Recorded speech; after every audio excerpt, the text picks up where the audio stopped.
ഏറെ പ്രത്യേകമായിട്ട് പേര് ചൊല്ലി നമ്മൾ ഈ ആരാധന മണിക്കൂറിലേക്ക് ക്ഷണിച്ച അവിടുത്തെ അനന്തമായ സ്നേഹത്തിന് നമുക്ക് ഹൃദയത്തിൽ നന്ദി പറയാം. ഒപ്പം തന്നെ ഈ ധ്യാനം നയിക്കാൻ പോകുന്ന ബഹുമാനപ്പെട്ട VP ജോസഫ് അച്ഛനെ ദൈവപിതാവിൻ്റെ കരങ്ങളിൽ സമർപ്പിച്ച് നമുക്ക് പ്രത്യേകമായിട്ട് പ്രാർത്ഥിക്കാം. വരുന്ന ആരാധന മണിക്കൂറിലെല്ലാം നമുക്ക് ആവശ്യമായിട്ടുള്ള വചനങ്ങൾ അച്ഛൻ്റെ അധരങ്ങളിലൂടെ പ്രദാനം ചെയ്യപ്പെടുവാനും അത് കേൾക്കുന്ന നമ്മളിൽ ആന്തരികമായ വലിയ ചലനങ്ങളുണ്ടാകുവാനും പുതിയ സൃഷ്ടിയായി രൂപാന്തരപ്പെടാനുമുള്ള വലിയ കൃപയ്ക്ക് വേണ്ടി ഒരു നിമിഷം നമുക്ക് മൗനമായിട്ട് പ്രാർത്ഥിക്കാം. നമുക്കെല്ലാവർക്കും അറിയാം, 2004 ഡിസംബർ 7-ാം തീയതി ഉച്ചകഴിഞ്ഞ് 2:30 ഇതുപോലുള്ളൊരു ആരാധനാ മധ്യയാണ് പരിശുദ്ധ ദൈവമാതാവ് ഈ അൾത്താരയിൽ പ്രത്യക്ഷയായിക്കൊണ്ട് ദുരന്തം ഉണ്ടാകാൻ പോകുന്നു, പ്രാർത്ഥിക്കണമെന്ന വലിയ സന്ദേശം ബഹുമാനപ്പെട്ട VP ജോസഫ് അച്ഛന് കൈമാറിയത്. അതുകൊണ്ട് തന്നെ ഓരോ ആരാധന മണിക്കൂറിലും പരിശുദ്ധ അമ്മ തന്നെയാണ് ഈ ആരാധനയിൽ പങ്കെടുത്ത് പ്രാർത്ഥിക്കുന്ന നമുക്കെല്ലാവർക്കും വേണ്ടി പ്രത്യേകമായിട്ട് സ്വർഗത്തിൽ മധ്യസ്ഥം വഹിച്ച് നമ്മുടെ ഉടമ്പടി നിയോഗങ്ങൾ ദൈവപിതാവിൻ്റെ മുമ്പിൽ സമർപ്പിക്കുന്നത്. അതുകൊണ്ട് തന്നെ പരിശുദ്ധ അമ്മയെ നമുക്ക് സമീപത്ത് വിളിച്ചു നിർത്താം. അമ്മ പറയുന്നത് പോലെ, അവൻ പറയുന്നത് പോലെ ചെയ്തുകൊണ്ട് ജീവിതത്തെ ക്രമപ്പെടുത്തി വലിയ സാക്ഷികളായി ജീവിക്കുവാനുള്ള വലിയ കൃപയ്ക്ക് വേണ്ടി ഒരു നിമിഷം നമുക്ക് പ്രാർത്ഥിക്കാം. ഒപ്പം തന്നെ ഈ ധ്യാനത്തിൻ്റെ എല്ലാ ഭൗതിക സാഹചര്യങ്ങളെയും നമുക്ക് സമർപ്പിച്ച് പ്രാർത്ഥിക്കാം. ഗാന ശുശ്രൂഷയിലായിരിക്കുന്ന സഹോദരങ്ങൾ, സ്റ്റുഡിയോയിലായിരിക്കുന്ന സഹോദരങ്ങൾ, സൗണ്ട് കൈകാര്യം ചെയ്യുന്നവർ, മധ്യസ്ഥ പ്രാർത്ഥനയിലായിരിക്കുന്ന സഹോദരങ്ങൾ, ഈ സമയം ഈ ആലയത്തിൽ അടുക്കള മുതൽ ഈ അൾത്താര വരെ ശുശ്രൂഷ ചെയ്യുന്ന ഓരോ മക്കളെയും ഈ അൾത്താരയിൽ നമുക്ക് പ്രത്യേകമായിട്ട് സമർപ്പിച്ച് പ്രാർത്ഥിക്കാം.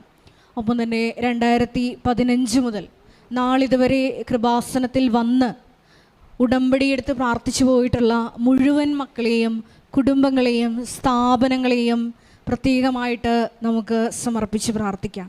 എല്ലാ മേഖലകളിലും പരിശുദ്ധ അമ്മയുടെ വലിയ സാമീപ്യമുണ്ടാകുവാനും എല്ലാവരെയും പരിശുദ്ധ അമ്മയുടെ പ്രത്യക്ഷീകരണത്തിൻ്റെ സാക്ഷികളാക്കി ഉയർത്തണമേ എന്ന് നമുക്ക് ഒരു നിമിഷം പ്രാർത്ഥിക്കാം. നമ്മുടെ എല്ലാ വിഷയങ്ങളും ഈ അൾത്താരയിൽ ഇറക്കി വെച്ചുകൊണ്ട് ദിവ്യകാരുണ്യനാഥനെ വരവേറ്റുകൊണ്ട് നമുക്ക് ഇരുകരങ്ങളും ഉയർത്തി ശക്തമായി സ്തുതിക്കാം. ഹല്ലേലൂയ, ഹല്ലേലൂയ, ഹല്ലേലൂയ. മഹത്വം, മഹത്വം, ആരാധന, ആരാധന. ഹല്ലേലൂയ, ഹല്ലേലൂയ. യേശുവേ നന്ദി, യേശുവേ ആരാധന. Hallelujah, hallelujah. മഹത്വം, മഹത്വം, ആരാധന, ആരാധന. ഹല്ലേലൂയ, ഹല്ലേലൂയ. യേശുവേ നന്ദി, യേശുവേ ആരാധന. ഹല്ലേലൂയ.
ആരാധനയും സ്തുതിയും പുകഴ്ചയും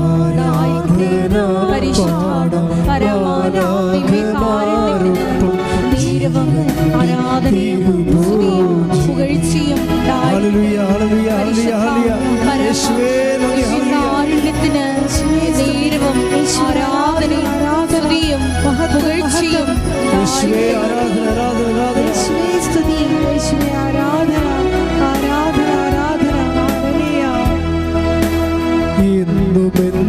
കൂടെയിരിപ്പാൻ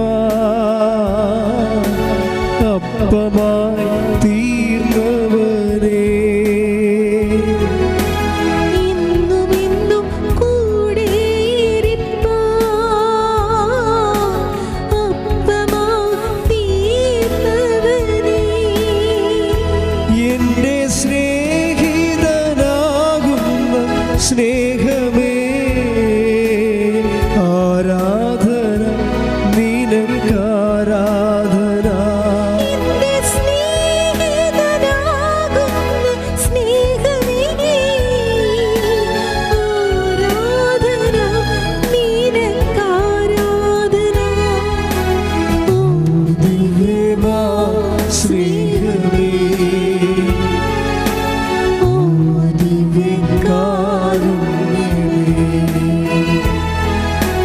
ഓ ദിവ്യമാ സ്നേഹമേ, ഓ ദിവ്യകാരുണ്യമേ. യേശുവേ നന്ദി, ഹല്ലേലൂയ, ഹല്ലേലൂയ, ഹല്ലേലൂയ. ആരാധന, ആരാധന, ആരാധന. യേശുവേ മഹത്വം, മഹത്വം, മഹത്വം. ഹല്ലേലൂയ, ഹല്ലേലൂയ. ആരാധന, സ്തുതി യേശുവേ. ഹല്ലേലൂയ.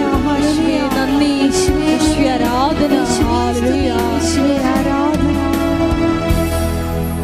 പരിശുദ്ധ പരമദിവ്യകാരുണ്യത്തിന് നേരവും ആരാധനയും സ്തുതിയും പുകഴ്ചയും ഉണ്ടായിരിക്കട്ടെ. പരിശുദ്ധ പരമദിവ്യകാരുണ്യത്തിന് നേരവും ആരാധനയും സ്തുതിയും പുകഴ്ചയും ഉണ്ടായിരിക്കട്ടെ. പരിശുദ്ധ പരമദിവ്യകാരുണ്യത്തിന് നേരവും ആരാധനയും സ്തുതിയും പുകഴ്ചയും ഉണ്ടായിരിക്കട്ടെ. നമുക്ക് വിശ്വാസത്തോടെ കൃപാസനം പ്രത്യക്ഷീകരണ മധ്യസ്ഥ പ്രാർത്ഥന ഏറ്റുചൊല്ലാം. അമ്മേ പരിശുദ്ധ അമ്മേ, അമ്മേ പരിശുദ്ധ അമ്മേ, ദൈവമാതാവേ, ദൈവമാതാവേ, കൃപാസനത്തിലൂടെ ഞങ്ങൾക്കും ഞങ്ങളുടെ ദേശത്തിനും അമ്മ മാധ്യസ്ഥം തേടി എല്ലാ അനുഗ്രഹങ്ങൾക്കും കൃപകൾക്കും ഞങ്ങളിപ്പോൾ ഹൃദയം നിറഞ്ഞ നന്ദി പറയുന്നു. നമുക്ക് സ്തുതിച്ച് പ്രാർത്ഥിക്കാം. ഹല്ലേലൂയ. ആരാധന, ആരാധന.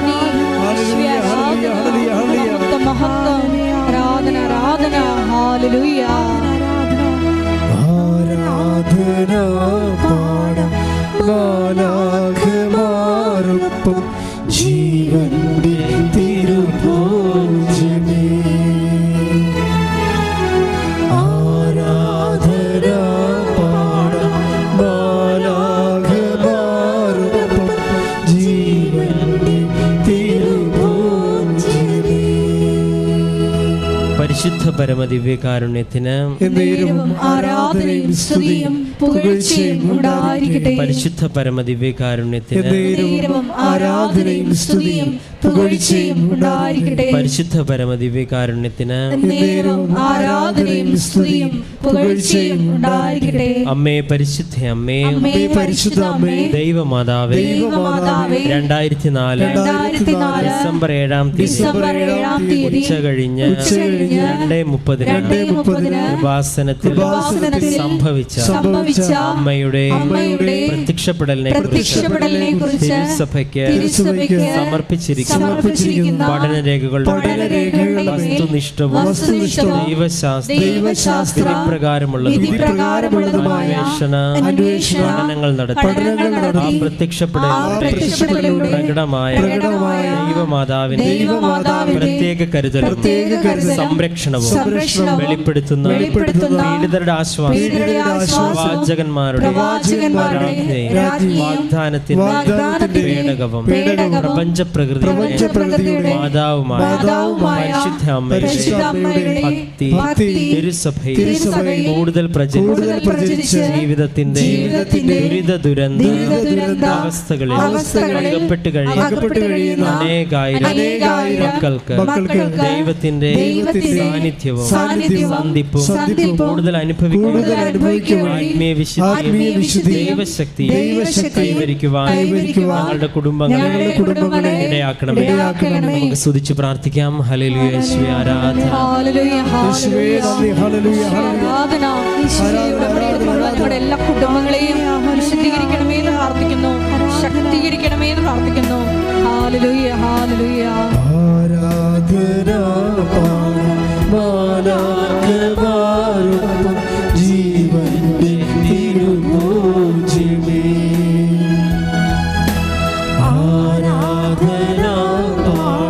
മാലാഖമാരൊപ്പം ജീവന്റെ തിരുഭോജ്യമേ.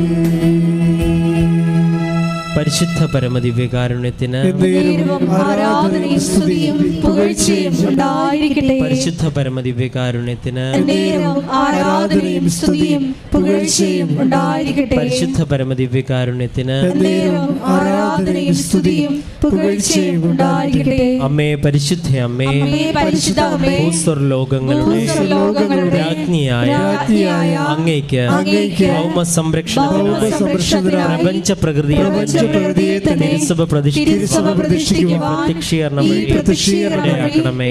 പരിശുദ്ധ അമ്മേ, ജപമാല മാതാവേ, സകല കൃപാ പ്രാർത്ഥനകളോട് ഞങ്ങളിപ്പോൾ പ്രാർത്ഥിക്കുന്ന ഈ സമൂഹത്തിന്റെ നിയോഗങ്ങളും നമുക്ക് മൗനമായ നമ്മുടെ നിയോഗങ്ങൾ സമർപ്പിച്ച് പ്രാർത്ഥിക്കാം.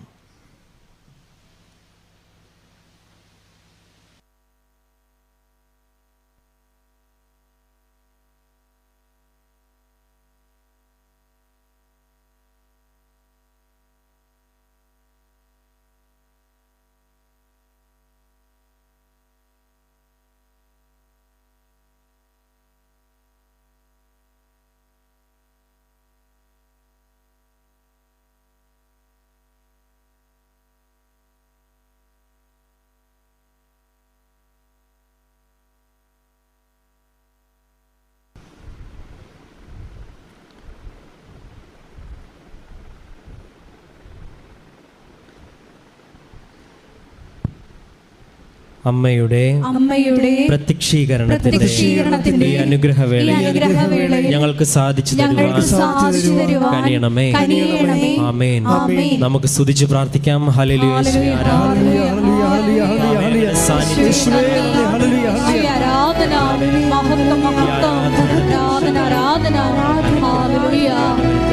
നന്ദി, ആരാധന.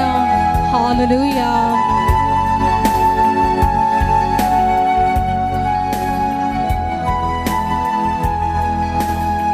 ഒരുമിച്ച് പാടുക. എന്നുമെന്നും കൂടെ അപ്പമായി തീർന്നവരേ, എന്നുമെന്നും കൂടെ അപ്പമായി തീർന്നവരേ, എന്റെ സ്നേഹിതനാകുന്ന സ്നേഹമേ, ആരാധന നിനക്കാരാധന. എന്റെ സ്നേഹിതനാകുന്ന സ്നേഹമേ, ആരാധന നിനക്കാരാധന. ഓ ദിവ്യമാ സ്നേഹമേ, ഓ ദിവ്യകാരുണ്യമേ,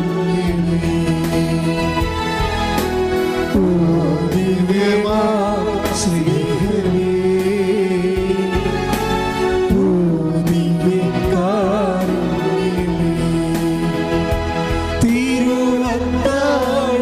തിരുവത്താഴമേശയിലെ സമ്മാനമേ, തിരുവത്താഴമേശയിലെ സമ്മാനമേ, ഓ ദിവ്യമാ സ്നേഹമേ, ഓ ദിവ്യകാരുണ്യമേ. ആരാധന മാലാഖമാരൊപ്പം ജീവന്റെ തിരുഭോജ്യമേ. കൈകൾ വീശി. ആരാധന മാലാഖമാരൊപ്പം ജീവന്റെ തിരുഭോജ്യമേ. യേശുവേ ആരാധന, ആരാധന, ആരാധന. Hallelujah, hallelujah. ഈശോയെ ആരാധന. ഹല്ലേലൂയ. കൂടി ധ്യാനിച്ചിരിക്കുന്ന ബഹുമാനപ്പെട്ട ബിബി ജോസഫ് അച്ഛനെ ഈ അൽത്താരയിൽ വിചാരണ സന്നിധിയിൽ ഞങ്ങൾ സമർപ്പിച്ചു പ്രാർത്ഥിക്കുന്നു. ഞങ്ങളുടെ അച്ഛനെ നൽകി പ്രാർത്ഥിക്കുന്നു. ഞങ്ങളെ വിശുദ്ധീകരിക്കണമേ, ശക്തീകരിക്കണമേ എന്ന് പ്രാർത്ഥിക്കുന്നു. ആത്മാവിൽ വഴി നടക്കണമേ എന്ന് പ്രാർത്ഥിക്കുന്നു. ഹല്ലേലൂയ, ഹല്ലേലൂയ. യേശുവേ ആരാധന, ആരാധന, ആരാധന. ആരാധന, ആരാധന. ഹല്ലേലൂയ. യേശുവേ നന്ദി,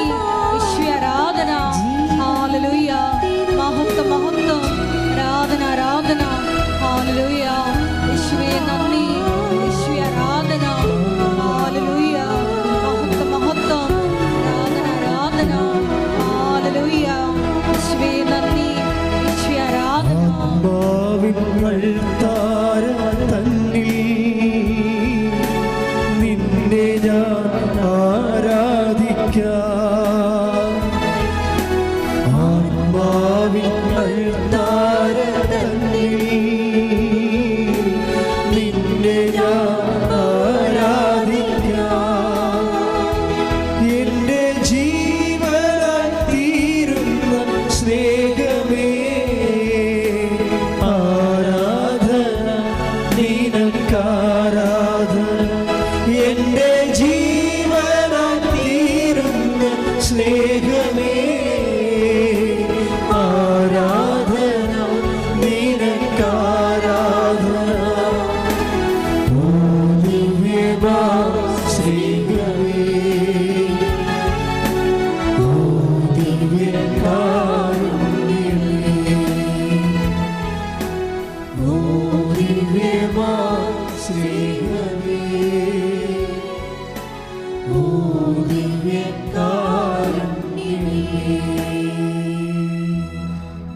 Praise the Lord. Praise the Lord. ഇരിക്കുക. കർത്താവിൻ്റെ തിരുസന്നിധിയിലെ അതീവ സന്തോഷത്തോടെ ഇരിക്കുക. നമ്മുടെ സന്തോഷത്തിൻ്റെ ആസ്പദം എന്ന് വെച്ചാൽ എന്താണ്?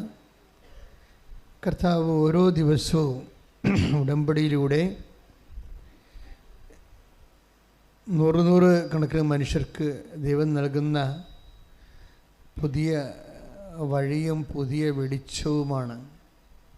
ഇപ്പം എന്തെങ്കിലും ദൈവം ഉദ്ദേശിക്കാതെ നിങ്ങളെ ദൈവം ഇവിടെ കൊണ്ടുവന്നിട്ടില്ല. അത്രയും ചിന്തിച്ചാൽ മതി. കാരണം എന്താ? നിങ്ങളെക്കാൾ പ്രയാസത്തിലുള്ള ലക്ഷോപലക്ഷം മനുഷ്യർ പുറത്തുണ്ട്. Then why you are particularly selected? അതാണ് നിങ്ങളുടെ ദൈവവിളി എന്ന് പറയണത്. ഇപ്പോൾ ദൈവം നിങ്ങളെക്കുറിച്ച് എന്തോ ഉദ്ദേശിച്ചിരിക്കുന്നു. നിങ്ങളുടെ വിഷയത്തിൽ എന്തോ സമാധാനം ദൈവം നിങ്ങളെ അറിയിക്കാൻ ഉദ്ദേശിക്കുന്നു. അതുകൊണ്ട് ദൈവം തൻ്റെ അടുക്കലേക്ക് നിങ്ങളെ വിളിച്ചു. ശ്രദ്ധിക്കട്ടെ. ഹല്ലേലൂയ, ഹല്ലേലൂയ, ഹല്ലേലൂയ, ഹല്ലേലൂയ. യേശുവേ, ഉടമ്പടിയിലൂടെ യേശുവേ ഞങ്ങളെ തിരഞ്ഞെടുത്തതിന്, അവിടുത്തെ സ്വന്തമാക്കുവാൻ വിളിച്ചതിന് നന്ദി പറയുന്നു. Hallelujah, hallelujah. കൂടെ അപ്പവായി തീർന്നവരേ, ഒരിക്കൽ കൂടി. എന്നുമെന്നും കൂടെ അപ്പവായി തീർന്നവരേ, എന്റെ സ്നേഹിതനാകുന്ന സ്നേഹമേ, ആരാധന നിനക്കാരാധന. എന്റെ സ്നേഹിതനാകുന്ന സ്നേഹമേ, ആരാധന നിനക്കാരാധന. ഓ ദിവ്യമാ സ്നേഹമേ, ഓ ദിവ്യകാരുണ്യമേ. പരിശുദ്ധ പരമ ദിവ്യകാരുണ്യത്തിന് ആരാധനയും സ്തുതിയും പുകഴ്ചയും ഉണ്ടായിരിക്കട്ടെ. ദൈവവേദന എപ്പോഴും നീ ശ്രദ്ധിക്കേണ്ടത്, ദൈവം നിന്നെ ഓൺ ചെയ്യണം. അതാണ് ഇതിൻ്റെ അകത്ത് മെയിൻ. ഞാൻ ഇടയ്ക്ക് നമ്മുടെ ക്ലിൻഡനച്ചോട് പറയണ ഇതാണ്. ഞങ്ങൾ ആ ഭക്ഷണം കഴിച്ചുകൊണ്ടിരിക്കുമ്പോഴൊക്കെ ഇത് ഈശോൻ്റെ കാര്യങ്ങളൊക്കെയാണ് പലപ്പോഴും പറയണത്. അപ്പോൾ ഞാൻ പറയും, ദൈവം നമ്മളെ ഓൺ ചെയ്യണം. എന്ന് വെച്ച് കഴിഞ്ഞാൽ അത് ഞാൻ ഉണ്ടാക്കി പറഞ്ഞില്ല. ബൈബിൾ മുഴുവനും പരിശോധിക്കുമ്പോൾ നമുക്ക് മനസ്സിലാകുന്ന ഒരു സത്യമാണ്. ഈശോയ്ക്ക് തന്നെ നല്ല പവർഫുൾ കോൺഷ്യസ് ആയിരുന്നു. ഈശോ പറയവേ, പിതാവായ ദൈവം എന്നിൽ അംഗീകാര മുദ്ര ചാർത്തിയിരിക്കുന്നു. Take the word of God. ശ്രദ്ധിക്കട്ടെ. ഹല്ലേലൂയ, ഹല്ലേലൂയ, ഹല്ലേലൂയ, ഹല്ലേലൂയ, ഹല്ലേലൂയ. യേശുവേ നന്ദി. ഹല്ലേലൂയ, ഹല്ലേലൂയ, ഹല്ലേലൂയ. യേശുവേ ആരാധന, ആരാധന, ആരാധന, ആരാധന. യേശുവേ മഹത്വം, മഹത്വം, മഹത്വം. ഹല്ലേലൂയ, ഹല്ലേലൂയ, ഹല്ലേലൂയ, ഹല്ലേലൂയ. ആരാധന നാനാകമാരത്വം ജീവന്റെ തിരുഭോജ്യമേ. ആരാധന നാനാകമാരത്വം ജീവന്റെ ജീവന്റെ തിരുഭോജ്യമേ. യോഹന്നാൻ 6:27. യോഹന്നാൻ 6:27. നശ്വരമായ അപ്പത്തിനു വേണ്ടി അധ്വാനിക്കാതെ മനുഷ്യപുത്രൻ തരുന്ന നിത്യജീവന്റെ അനശ്വരമായ അപ്പത്തിനു വേണ്ടി അധ്വാനിക്കുവിൻ. എന്തെന്നാൽ പിതാവായ ദൈവം അവൻ്റെ മേൽ അംഗീകാര മുദ്ര വച്ചിരിക്കുന്നു. Praise the Lord. അതായത് പിതാവായ ദൈവം ഈശോൻ്റെ മേലെ ഒരു ഒഫീഷ്യൽ സീൽ ചെയ്തിരിക്കുകയാണ്, അംഗീകാര മുദ്ര. എന്താണ്? ഈ അപ്പം ഭക്ഷിക്കുന്നവൻ നിത്യം ജീവിക്കും. Praise the Lord. അപ്പം നിത്യജീവന് വേണ്ടിയും സ്വർഗത്തിന് വേണ്ടിയും ഈശോനെ ബ്രാൻഡ് ചെയ്ത് സീല് ചെയ്തിരിക്കുകയാണ്. ഇതുപോലൊരു സീലിംഗ് നമ്മുടെ ആധ്യാത്മിക ജീവിതത്തിന് കിട്ടിയാലേ കാര്യങ്ങൾ എളുപ്പമാകും. ഒപ്പിട്ട മതം സീല് ചെയ്യണം. ഇപ്പം ചില ആൾക്കാർക്ക് ഞാൻ ജ്ഞാനസ്ഥാന സർട്ടിഫിക്കറ്റ് കൊടുക്കുമ്പോഴല്ല, ഞാൻ ധൃതിക്ക് ആൾക്കാരെല്ലാം എപ്പോഴും മേടയിലൊക്കെ ഇരിക്കുമ്പോൾ ഇടിയാണല്ല, പല പല വിഷയങ്ങൾക്ക് വേണ്ടി വന്നിരിക്കുന്ന സമയത്ത് ചിലപ്പോൾ ഒപ്പിടും, സീൽ ചെയ്യാൻ മറന്നു പോകും. അപ്പോൾ ചിലക്കത് ഓഫീസിൽ കൊണ്ടുപോയി കൊടുത്തിട്ട് റിജക്റ്റ് ആകുമ്പോൾ തിരിച്ചു വരും, എൻ്റെ അച്ഛ ഇതിന് സീലില്ലെന്ന് പറയണമെന്ന് പറഞ്ഞുകൊണ്ട് പിന്നെ നമ്മൾ സീല് ചെയ്ത് കൊടുക്കും. അപ്പോൾ ഒപ്പേ നിൽക്കത്തില്ലെന്ന് അർത്ഥം. ഒപ്പേ നിൽക്കത്തില്ല, സീലിങ് വേണം. ഇപ്പം നിങ്ങളെ ന്യായസ്ഥാനപ്പെട്ടു, അല്ലെങ്കിൽ നിങ്ങൾക്ക് വിശ്വാസമുണ്ട്, അത് ഒരു ഒപ്പാണ്. സീല് വേറെയാണ്. സീല് ദൈവത്തിന് നിങ്ങളെ വിശ്വസിക്കാൻ പറ്റണം, അതാണ് പ്രശ്നം. നിങ്ങളെ വിശ്വസിക്കണത് ഒരു ഒപ്പാണത്. ദൈവത്തിന് നിങ്ങളെ വിശ്വസിക്കാൻ പറ്റണത് ഒരു സീലാണ്. അതാണ് അംഗീകാരം എന്ന് പറയുന്നത്. ഇപ്പോൾ ദൈവത്തിൻ്റെ മുമ്പിൽ അങ്ങനെ വിശ്വസിക്കാൻ പറ്റും എന്ന് ദൈവത്തിന് തോന്നിയാൽ പിന്നെ ഇത്രയും ലാഗിങ് ഒന്നുമില്ല. ഉടമ്പടിയുടെ സ്പീഡ് റെഗുലേറ്റ് ചെയ്തിരിക്കുന്നത് ദൈവത്തിന് നിങ്ങളിലുള്ള വിശ്വാസം വർദ്ധിക്കുന്നിടത്ത് വെച്ചാണ്.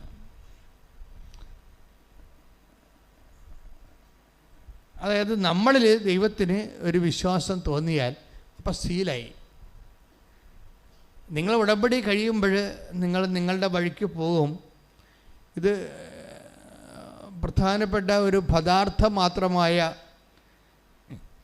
ഒരു ഭൗതികമായ ആനുകൂല്യങ്ങൾക്ക് വേണ്ടിയുള്ള തൽക്കാലത്തേക്കുള്ള വരവും പോക്കുമാണെന്ന് ദൈവത്തിന് തോന്നും. അപ്പം സീലാകത്തില്ല. ഉടമ്പടി സീലാകാത്തതിൻ്റെ പ്രധാനപ്പെട്ട സീല് പതിയത്തില്ലല്ല. ചിലയിടത്ത് ഈ മഷി കുറഞ്ഞു പോകണ കാരണം സീല് പതിയത്തില്ല. എന്താ കാരണം? ദൈവത്തിന് നിങ്ങളെ കാണുമ്പോൾ തന്നെ അറിയാൻ പറ്റും. എന്തറിയാൻ പറ്റും? ഇത് തൽക്കാലത്തേക്ക് ജോലി കിട്ടാൻ വേണ്ടിയുള്ള വരവും പോക്കുമാണ്. അത് കഴിയുമ്പോൾ നിങ്ങൾ നിങ്ങളുടെ വഴിക്ക് പോകും. പിന്നെ ദൈവവും ഇല്ല, ആരുമില്ല. അത് അറിയാം. അപ്പം സീല് പതിയത്തില്ല. അങ്ങനെയാണ് നോക്കണം. ഞാൻ നിങ്ങളെ വഴക്ക് പറയുകയോ ആക്ഷേപിക്കുകയൊന്നുമല്ല. നിങ്ങൾക്ക് എത്രയും വേഗം ഇത് കൺകറൻ്റ് ആകാൻ വേണ്ടി നിങ്ങൾക്ക് ഒരു ഉപായം പറഞ്ഞു തരികയാണ്. ഞാൻ നിങ്ങളെ കുറ്റപ്പെടുത്തുകയില്ല, ഒരു ഉപായം പറഞ്ഞു. ഇൻ കേസ് ഒരു പദാർത്ഥം മാത്രമായിട്ടുള്ള പ്രസക്തി മാത്രമേ ഉള്ളൂ എന്ന് ചിന്തിക്കണം. പദാർത്ഥം മാത്രമായിട്ടാണോ ഞാൻ ദൈവത്തെ സമീപിക്കുന്നത്? ഈ പദാർത്ഥം മാത്രമായിട്ടൊക്കെ ചിന്തിക്കണമെന്ന് പറയുന്നത് എന്തോ ഒരു പരിമിതിയാണെന്നറിയാമോ? അച്ഛനിന്ന് സുവിശേഷം പ്രസംഗിച്ചപ്പോൾ പിശാച് കർത്താവിനോട് പറഞ്ഞില്ലേ, ഈ കല്ലുകളോട് അതിനെക്കുറിച്ച് അച്ഛൻ പ്രസംഗത്തിൽ സൂചിപ്പിച്ചായിരുന്നു. അപ്പോൾ ഞാൻ അവിടെ ഇരുന്ന് ചിരിക്കുകയായിരുന്നു. എന്താ തിരിച്ചെന്ന് വെച്ചാൽ, പിശാചിൻ്റെ സങ്കല്പ ദാരിദ്ര്യം കണ്ടില്ലേ? പിശാചിന് മാക്സിമം സങ്കല്പിക്കാൻ പറ്റുന്നത് വിശന്നാൽ ഒരു കല്ലെടുത്ത് അത് അപ്പമാക്കാൻ പറ്റുമോ എന്നുള്ള ചിന്തിക്കുക. വളരെ വളരെ ചൈൽഡിഷായിപ്പോയി ശരിക്കും പറഞ്ഞാൽ.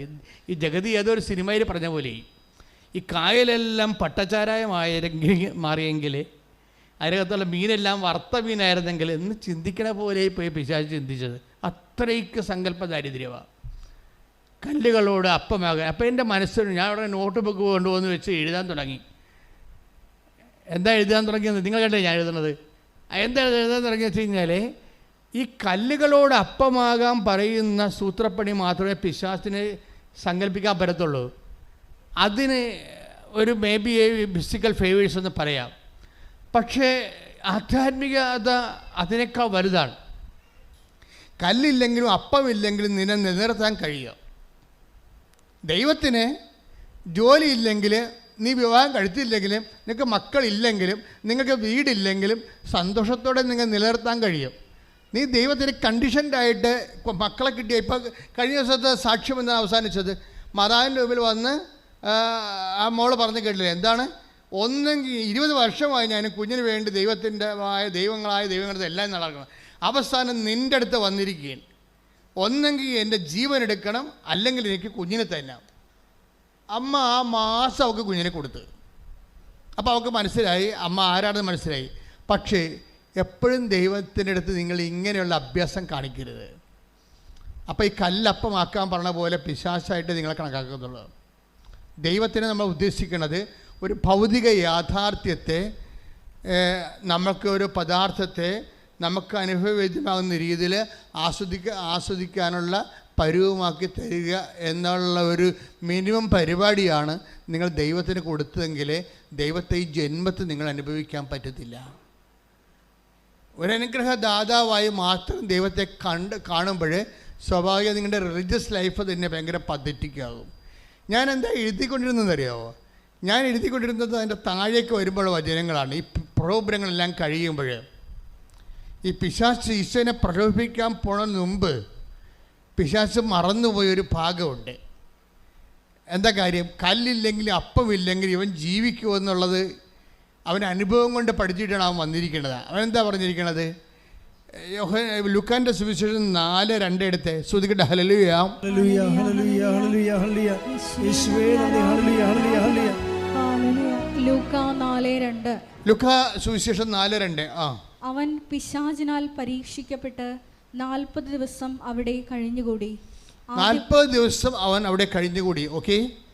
ആ ദിവസങ്ങളിൽ അവൻ ഒന്നും ഭക്ഷിച്ചില്ല, അവസാനം അവന് വിശന്നു. Praise the Lord. കണ്ടാ സംഭവം ഇതാണ്. അതായത് 40 ദിവസം അവൻ ഭക്ഷിക്കാതിരുന്നിട്ടും പാനം ചെയ്യാതിരുന്നിട്ടും അവന് വിശപ്പൊരു പ്രശ്നമേ അല്ലായിരുന്നു. ആ ടൈം കഴിഞ്ഞപ്പോഴാണ് അവൻ വിശന്നത്. അവൻ 40 ദിവസം എന്തുകൊണ്ടാണ് അവന് വിശക്കാതിരുന്നത്? That is anointing. അതാണ് അനോയിൻറ്റിങ് എന്ന് പറയണത്. അനുഗ്രഹത്തിൻ്റെ അപ്പുറത്തുള്ള സാധനമാണ്. അനുഗ്രഹം എന്ന് പറഞ്ഞാൽ ബ്ലെസ്സിങ്സ്. അനുഗ്രഹത്തിൻ്റെ അപ്പുറത്തുള്ള എന്താണ്? അത് ബ്ലെസ്സിങ്സ് പദാർത്ഥം മാത്രവും മെറ്റീരിയലാണ്, അത് മാനുഷികമാണ്. ഈ മാനുഷികമായിട്ടുള്ള അനുഭവ തലങ്ങൾക്ക് അപ്പുറത്തുണ്ട് എന്താണ്? നീ 40 ദിവസവും 40 രാവും അവൻ ഒന്നും ഭക്ഷിക്കുകയോ ഒന്നും കുടിക്കുകയോ ചെയ്തില്ല. ആ കാലം കഴിഞ്ഞപ്പോഴേ, അത് അഭിഷേകത്തിൻ്റെ ആ കാലം കഴിഞ്ഞപ്പോഴാണ് അവന് വിശന്നത്. അപ്പോൾ അവിടെ കല്ലില്ലെങ്കിലും അപ്പമില്ലെങ്കിലും അവൻ 40 ദിവസം സുഭിക്ഷമായിട്ട് തന്നെയാണ് ഇവിടെ ഭക്ഷണം കഴിച്ചതുപോലെ ജീവിച്ചത്. എൻ്റെ മക്കളെ, ഇത് വേറെ ഒരു ലെവലാണ്. നിങ്ങളീ ഉടമ്പടിയിൽ അന്വേഷിക്കേണ്ടത്. ഇപ്പം കഴിഞ്ഞ ദിവസങ്ങളിലേ അങ്ങനെ പേര് ഞാൻ പറഞ്ഞു, എന്താ, അതായത് ഒരു മനുഷ്യരോട് ഒരു സാക്ഷ്യം പറഞ്ഞു. ജോർജ് ഇമ്മാനുവൽ എന്ന് പറഞ്ഞു, കായംകുളത്തുകാരൻ ജോർജ് ഇമ്മാനുവൽ. ജോർജ് ഇമ്മാനുവൽ 33 വർഷമായിട്ട് കടലിലെ മർച്ചൻ്റ് നേവിയിലാണ്. 33 വർഷമായിട്ട് മർച്ചൻ്റ് നേവിയിലാണ്. കക്ഷിക്ക് ഇന്ന് വരെ 12 കമ്പനി മാറിയിട്ടുണ്ട്. 33 വർഷം. അപ്പോൾ ദാറ്റ് മീൻസ് ഒരു 3 കൊല്ലം 3.5 കൊല്ലമൊക്കെ കമ്പനി നിൽക്കത്തുള്ളൂ. അത് കഴിയുമ്പോൾ അവർ ഡിസ്മിസ് ചെയ്യുക ഈ സാധനത്തിന്. അത് കാരണം വീടും വെക്കാൻ ഒത്തിയിട്ടില്ല. എവിടെയെങ്കിലും ഉറച്ചു നിന്നാലല്ലേ വീട് വെക്കുകയോ എന്തെങ്കിലും അഭിവൃദ്ധി ഉണ്ടാകുക. 33 കൊല്ലം. ഇപ്പം 6 കൊല്ലം തന്നെ മർച്ചൻ്റ് നേവി പോയി കഴിഞ്ഞാൽ കോടീശ്വരം വരെ ജീവിക്കുന്ന ആൾക്കാരുണ്ട്. അപ്പോൾ 33 കൊല്ലം ചെയ്ത് പുള്ളിക്കാരൻ ഓരോരുത്തർ ഒന്നും എത്തിയിട്ടില്ല. അവസാനം ഉടമ്പടി ചെയ്ത് 33 വർഷത്തെ ഈ മറൈൻ ലൈഫും കഴിഞ്ഞ് 12 കമ്പനിയിൽ വർക്ക് ചെയ്തുകൊണ്ടിരിക്കുക മാറി. ഇപ്പോൾ ഇവിടെ വന്ന ശേഷം ഈ പുള്ളിക്ക് നിങ്ങൾക്ക് നിരാശയായി. കാര്യം പുള്ളിയുടെ കൂടെ ഉള്ള അവിടെ കപ്പലേക്ക് കയറിയ ആൾക്കാരൊക്കെ ഇന്ന് എവിടെ ഇരിക്കണം, പുള്ളി അവിടെ ഇരിക്കണം എന്ന് പറഞ്ഞ് ഭയങ്കര വ്യത്യാസം, സങ്കടം, നിരാശ. പുള്ളി ഒന്ന് ഉടമ്പടി ചെയ്ത്. ഈ നിരാശ പറഞ്ഞാൽ നമുക്കുള്ള മാർഗം എന്താ? ഉടമ്പടി ചെയ്ത് വന്നിട്ട് എന്നോട് ചോദിച്ച്, വാട്ട് ഹാപ്പൻ ടു മീ, എന്താണ് എൻ്റെ കുഴപ്പം വെച്ചാന്ന് ചോദിച്ച്. അപ്പോൾ ഞാനത് എൻ്റെ ഈ മറൈൻ പാസ്പോർട്ട് മാതാവിൻ്റെ അടുത്ത് കൊണ്ട് വെച്ചിട്ട് തിരിച്ചു കൊണ്ട് കൊടുക്കുമ്പോൾ മാതാവിനോട് പറഞ്ഞു, അവനോട് മുൻചുണ്ടി അവസാനിപ്പിക്കാൻ പറയാൻ പറഞ്ഞു. എനിക്ക് ഇയാളെ ആദ്യം കാണുകയാണ്.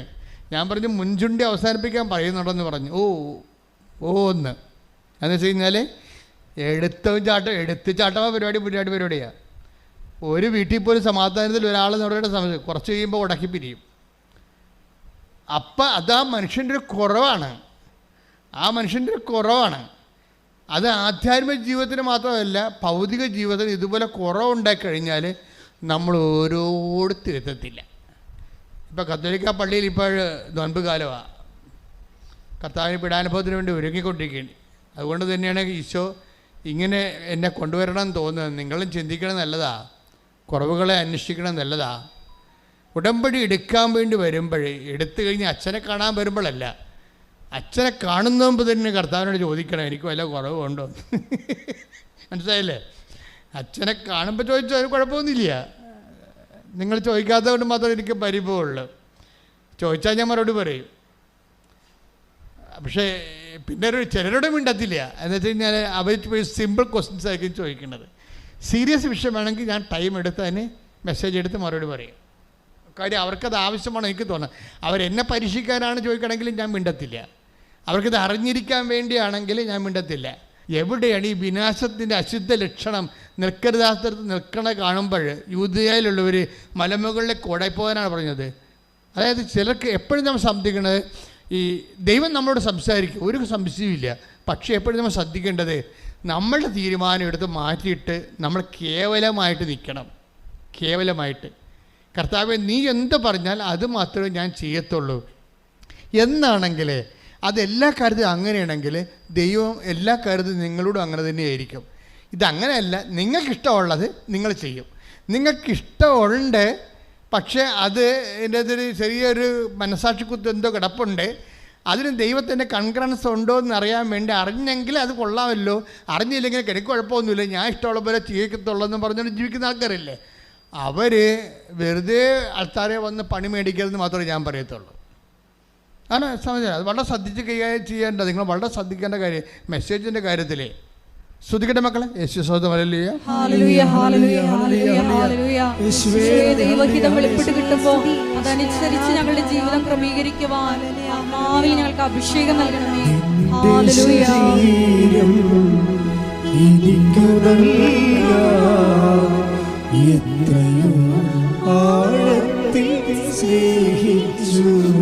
സന്തോഷത്തോടെ സ്നേഹത്തോടെ നിന്റെ ശരീരം എനിക്ക് നൽകാൻ എത്രയോ ആഴത്തിൽ സ്നേഹിച്ചു നീ. കർത്താവിൻ്റെ പാട്ടൊക്കെ കേൾക്കുമ്പോഴേ നിങ്ങളുടെ ഹൃദയം ഇങ്ങനെ മെൽട്ടാകണം. അത്രയും ദൈവസ്നേഹം ഉണ്ടാകണം. എൻ്റെ മക്കളെ സത്യം പറയണം, നിങ്ങൾക്ക് ദൈവസ്നേഹം ഉണ്ടായാൽ മാത്രം മതി. വേറെ അപ്പത്തേനും നിങ്ങൾ ഉടമ്പടിയിലാകും. വെർച്വൽ ഉടമ്പടി എന്ന് നമ്മൾ പറയത്തില്ലേ, വെർച്വൽ ഉടമ്പടി, ഫിസിക്കൽ ഉടമ്പടിയാണ് നമ്മൾ ചെയ്യണത്. ഇവിടെ വെർച്വൽ ഉടമ്പടിയുണ്ട്. വെർച്വൽ ഉടമ്പടി എന്ന് പറയുന്നത് എന്താണ്? നിങ്ങൾക്ക് ദൈവത്തോട് പ്രണയം തോന്നി ദൈവത്തിൻ്റെ വഴികളിലൂടെ ജീവിക്കാൻ മനസ്സുകൊണ്ട് തീരുമാനമാകുമ്പോൾ തന്നെ നിങ്ങൾ ഉടമ്പടിയിലായി. വെർച്വൽ ഉടമ്പടി എന്ന് പറയും അതിനെ. ഓൺലൈൻ കാലത്തേക്ക് കോടതിയിലൊക്കെ നടന്നത് വെർച്വൽ ആയിട്ടുള്ള ഡിസിഷൻ വിസ്താരമൊക്കെ നടന്നത് ഓൺലൈനിൽ. അപ്പോൾ ഇതുപോലെ നമ്മളെ ഫിസിക്കലായിട്ട് ചെയ്യാതെ തന്നെ നമ്മൾക്ക് ദൈവവുമായിട്ട് ഉടമ്പടിയിലാകാൻ പറ്റും. കാര്യം ഉടമ്പടി ഒരു ശാശ്വതമായ യാഥാർത്ഥ്യമാണ്. അതിന് അന്തസത്യം എന്ന് പറയുന്നത് ദൈവസ്നേഹത്തോടെ ദൈവത്തിന് വേണ്ടി ജീവിക്കാൻ, മനുഷ്യരെ സേവിച്ച് ശുശ്രൂഷ ജീവിക്കാൻ, വിശുദ്ധിയോടെ ജീവിക്കാൻ വേണ്ടിയുള്ള തീരുമാനമാണ്. ശ്രദ്ധിക്കട്ടെ. ഹല്ലേലൂയ, ഹല്ലേലൂയ, ഹല്ലേലൂയ, ഹല്ലേലൂയ. എല്ലാവരുടെയും ദൈവസ്നേഹം വർദ്ധിപ്പിക്കണമേ, സാക്ഷികളാക്കി ഉയർത്തണമേ. ഹല്ലേലൂയ. ഉടനടി പരിഹാരമേകും ഉടമ്പടി പ്രാർത്ഥനയിൽ അമ്മ ഉടനടി പരിഹാരമേകും അവൻ പറയുന്നത് ചെയ്തിടുകിൽ ജീവിതം ധന്യമായി. അവൻ പറയുന്നത്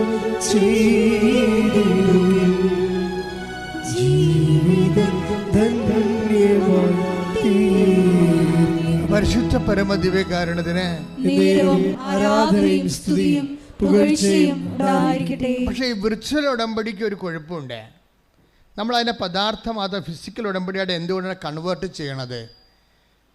അതിൻ്റെ അകത്ത് കുറേ ഇൻവെസ്റ്റ്മെൻറ്റ്സ് ഉണ്ട്. അതുകൊണ്ടാണ് വിർച്വൽ ഉടമ്പടിക്ക് ഇൻവെസ്റ്റ്മെൻറ്റ്സ് ഇല്ല, കുറവാണ്. കാര്യം നിങ്ങൾ ഇത് ചെയ്തിരിക്കുന്നത് ഡു യു മീൻ ഇറ്റ്, നിങ്ങളത് ഉദ്ദേശിക്കുന്നുണ്ടോ എന്ന് ദൈവത്തിന് തോന്നണം.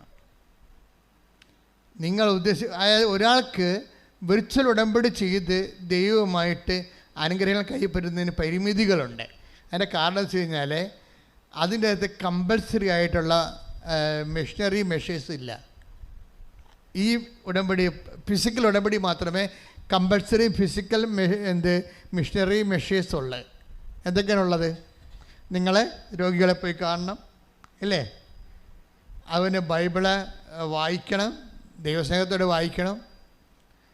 പിന്നെ നിങ്ങളുടെ അധ്വാന ബലം പാവത്തുങ്ങളുമായിട്ട് പങ്കുവെക്കണം. ഈ പങ്കുവെപ്പിൻ്റെ ഒരു വലിയ മഹോത്സവമാണ് ഇപ്പോൾ നടക്കുന്നത്. ഒരു മാസം 10,000 പേർ ഉടമ്പെടുക്കുമെങ്കിൽ ഈ 15,000 പേരും തങ്ങളുടെ സമ്പത്തുകൾ ഇല്ലാത്തവരുമായിട്ട് പങ്കുവെക്കുന്നുണ്ട്. അത്രയും മനുഷ്യർ തന്നെ ഭക്ഷണം പങ്കുവെക്കുന്നു, വസ്ത്രം പങ്കുവെക്കുന്നു, പണം പങ്കുവെക്കുന്നു, പഠനങ്ങൾ പങ്കുവെക്കുന്നു. അങ്ങനെ പങ്കുവെപ്പിൻ്റെ വലിയൊരു ലോകം. ഇതെല്ലാം നമ്മൾ മുദ്രയായിട്ട് മാറുകയാണ്. അപ്പോൾ ദൈവത്തിന് അറിയാം നമ്മൾ സീരിയസ് ആണെന്നറിയാം. ദൈവത്തിന് വിർച്വൽ ഉടമ്പടി നമ്മൾ സീരിയസ് ആണെന്ന് അറിയത്തില്ല. അത് നിങ്ങളങ്ങനെ ആന്തരികം എടുക്കുന്ന മാനസികമായൊരു തീരുമാനമല്ലേ. അത് മനസ്സമ്മതം പോലെ വരും, കല്യാണമല്ല. പക്ഷെ ഇവിടെ ആകുമ്പോൾ അതൊരു ഫിസിക്കൽ അഫെയറായിട്ട് മാറുകയാണ്. തീർത്ഥാടന ഉടമ്പടിയിൽ അതൊരു ഫിസിക്കൽ അഫെയറായിട്ട് മാറും. നിങ്ങളത് വീട്ടിൽ പോയി കഴിയുമ്പോഴും ഉടമ്പടി തന്നെയാണ് ജീവിക്കണത്. അപ്പോൾ ദൈവത്തെ മനസ്സിലാകും നിങ്ങൾ ആത്മാർത്ഥതയോടെയാണ് ചെയ്യണത്. നിങ്ങളുടെ വിഷയത്തെക്കാൾ ദൈവത്തിൻ്റെ വചനം നടപ്പിൽ വരുത്തുന്നതിന് എപ്പോഴാണ് നിങ്ങൾക്കൊരു മുൻതൂക്കം കിട്ടുന്നത്, അപ്പം മുതൽ ഉടമ്പടി ആളി കത്താൻ തുടങ്ങും. ഇപ്പം ചില ആൾക്കാർ പാവത്തുങ്ങൾക്ക് ആശുപത്രി കൊണ്ടുപോയി മരുന്നിന് അവരുടെ ബില്ലിൻ്റെ പൈസ അടക്കണം എന്ന് വെച്ചാൽ അങ്ങനെ അടക്കും. മറ്റൊക്കെ ആശുപത്രിയിലുള്ള കെയർ ടേക്കേഴ്സിന് ബൈസ്റ്റാൻഡേഴ്സിനൊക്കെ ഭക്ഷണം മേടിച്ച് കൊടുക്കണം, വസ്ത്രം ഇല്ലാത്തവർക്ക് വസ്ത്രം കൊടുക്കണം എന്നൊക്കെ. എന്നാലും ചിലർ പറയും കൈവിട്ട് കളിക്കേണ്ട, എങ്ങനെ ഉടമ്പടിയിൽ നിന്ന് കിട്ടിയില്ലെങ്കിൽ നമുക്ക് വരുമാനം കിട്ടിയില്ലേ പിന്നെ എന്ത് കയ്യിൽ കൂടി പോകത്തില്ലേ. ഇങ്ങനെ ചിന്തിക്കുന്ന ഒത്തിരി പ്രാക്ടിക്കൽ ക്രിസ്ത്യൻസ് ഉണ്ട്. ഇതിനാണ് ഭയങ്കര പ്രാക്ടിക്കൽ ക്രിസ്ത്യൻസാണ്. എന്ന് വെച്ച് കഴിഞ്ഞാൽ ഉടമ്പടി നമുക്ക് ദൈവാനുഗ്രഹം നമ്മുടെ അക്കൗണ്ട് വരണത് വരെ കൈവിട്ട് കളിക്കത്തില്ല. ഇതിങ്ങനെ ഈ പെരിച്ചാഴികളുടെ എണ്ണം ഒരു 90% വരും. 90% എന്ന് വെച്ചാൽ നമ്മളുടെ അക്കൗണ്ടിൽ നമ്മൾ ഉദ്ദേശിക്കുന്ന രീതിയിലുള്ള അനുഗ്രഹം വന്ന് ചേരണവരെ കൈവിട്ട് കളിക്കത്തില്ല. അതിന് പറയണ ഇവരെന്താ പറയണത്? അങ്ങനെ വന്നാൽ പിന്നെ നമ്മുടെ കൈ ഉള്ള കൂടി പോകില്ല ഇപ്പം എന്ന് പറയും. അപ്പോൾ ദൈവത്തെ നിങ്ങളുടെ നക്കാപ്പിച്ച കാശ് കൊണ്ട് അളന്ന് നോക്കും. അതോടുകൂടി ദൈവം മുട്ടുകാല് തല്ലി കുടിക്കും. അത്രേ ഉള്ളൂ, വേറെ പ്രശ്നമൊന്നുമില്ല. ഈ പണ്ടാരത്തിന് ഇങ്ങോട്ട് വിളിച്ചാന്ന് ചോദിക്കും ദൈവം. നിങ്ങൾക്ക് വീട്ടിലെങ്ങാനും കുത്തിയിരിക്കാൻ പാടില്ലെന്ന് ചോദിക്കും. വേറെ പ്രശ്നമൊന്നുമില്ല. ശ്രദ്ധിച്ച് വേണം കൈകാര്യം ചെയ്യാം. ശ്രദ്ധിക്കട്ടെ. ഹല്ലേലൂയ.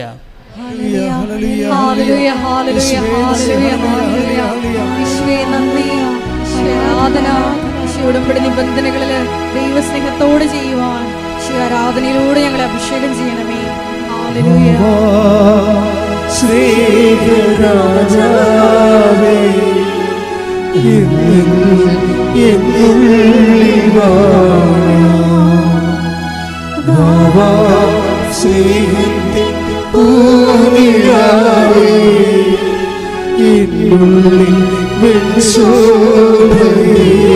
സന്തോഷത്തിന്റെ പാട്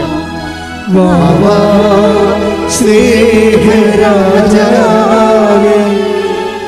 എന്നെന്നും എന്നുള്ളിൽ സ്നേഹത്തിൻ പൂനിലാവേ എന്നുള്ളിൽ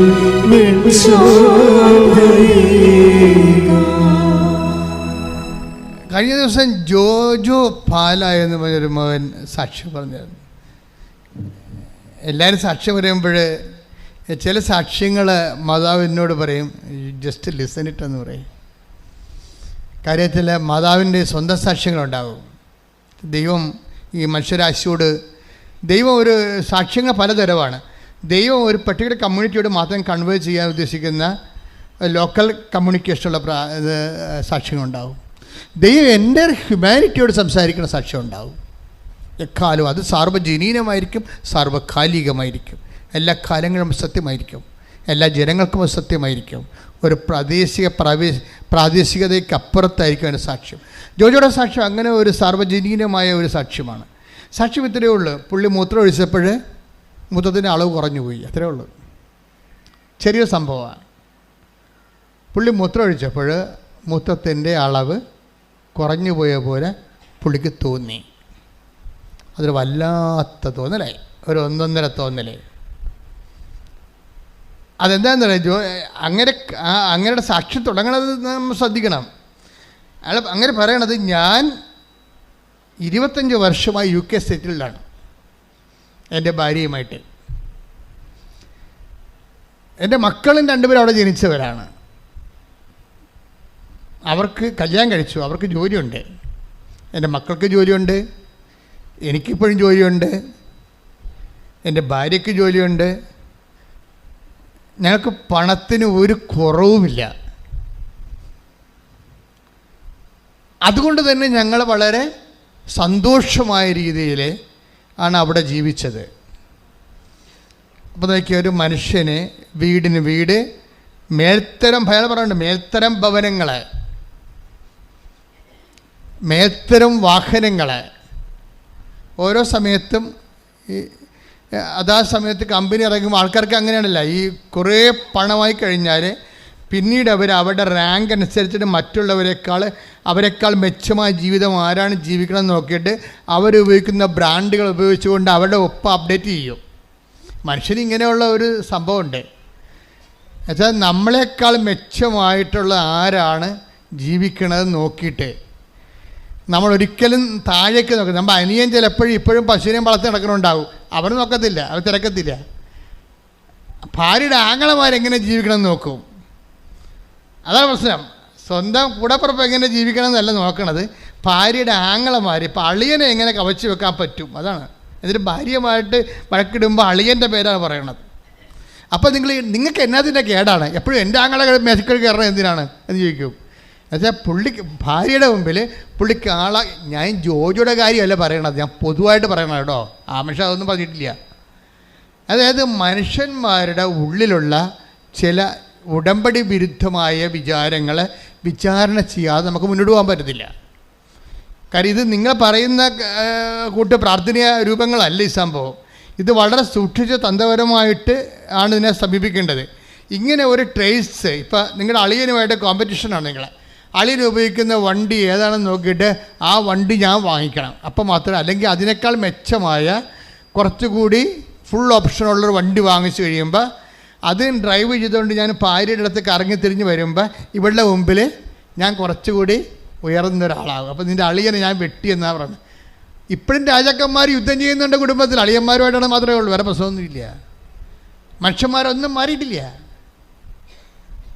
മനുഷ്യന്മാരൊക്കെ ജോലി കിട്ടാൻ വേണ്ടിയും ഉയർന്ന ശമ്പളം മേടിക്കാൻ വേണ്ടിയും കുറേ ലോകത്തിൻ്റെ വിദ്യാഭ്യാസം കിട്ടിയെന്നല്ലാതെ ബേസിക്കായിട്ട് വലിയ മാറ്റമൊന്നുമില്ല. പഴയ സ്വഭാവം തന്നെ ഇപ്പോഴും ഉള്ളത്, പഴയ സ്വഭാവം തന്നെ. ഈ സ്വഭാവം വെച്ചുകൊണ്ട് ദൈവത്തിൻ്റെ അടുത്ത് വന്ന ഉടമ്പടി വർക്കൗട്ട് ചെയ്യത്തില്ല. That's my point. അപ്പോൾ നമ്മൾക്ക് ഒന്നിലും ഇപ്പം നിങ്ങളൊക്കെ ഓരോരോ ആനുകൂല്യങ്ങൾ ദൈവത്തോട് ചോദിക്കുമ്പോൾ ദൈവത്തിന് അറിയാം എന്തിനാണിത്. നാട്ടുകാരുമായിട്ട് ബോൾത്ത ഉണ്ടാക്കാനാണോ, നാട്ടുകാരുടെ മുമ്പിൽ ആൾ കളിക്കാൻ വേണ്ടിയാണോ ഇപ്പോൾ ഈ അഭ്യാസം കാണിക്കണത് എന്ന് ചോദിക്കാൻ ദൈവം ചോദിച്ചാൽ പറയണം അങ്ങനെയല്ല, ജീവിക്കാൻ വേണ്ടിയാണെന്ന് പറയണം. മനസ്സിലായില്ലേ? അല്ലെ നിങ്ങളുടെ ഉള്ളിലിരിപ്പ് ഒക്കെ എപ്പോഴും ഇപ്പം ഇങ്ങനെ സ്കാനിങ്, ഓട്ടോമാറ്റിക് സ്കാനിങ് നടക്കൊണ്ടിരിക്കുകയല്ലേ. ദൈവം മിക്കവാറും ചെയ്യണ പെറ്റ് സ്കാനിങ് ആയിരിക്കും മിക്കവാറും ചെയ്യണത്. കോശങ്ങളിൽ പോലും ഡാമേജ് ഉണ്ടെങ്കിൽ ദൈവം പറയും നിൻ്റെ കോശം മൊത്തം ഡാമേജ് ആണെന്ന് പറയും. ഇതൊക്കെ ഈ പെറ്റ് സ്കാനൊക്കെ ഇപ്പോഴല്ലേ ഈ മൈക്രോ മെഡിസിനൊക്കെ കണ്ടുപിടിച്ചത്. എത്രയോ വർഷം മുമ്പ് ദൈവത്തിൻ്റെ കയ്യിൽ ഈ പെറ്റ് സ്കാനുണ്ട്. നിൻ്റെ ആത്മാവിൻ്റെ കോശങ്ങൾ വരെ എന്തുമാത്രം ഡാമേജ് ആയിട്ടുണ്ടെന്ന് ദൈവം പറയും.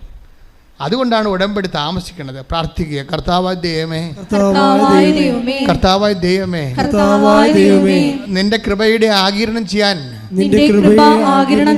തക്കവിധം എന്റെ ആത്മാവിന്റെ കോശങ്ങളെ അഭിഷേകസിദ്ധമാക്കണമേ. ശ്രദ്ധിക്കട്ടെ.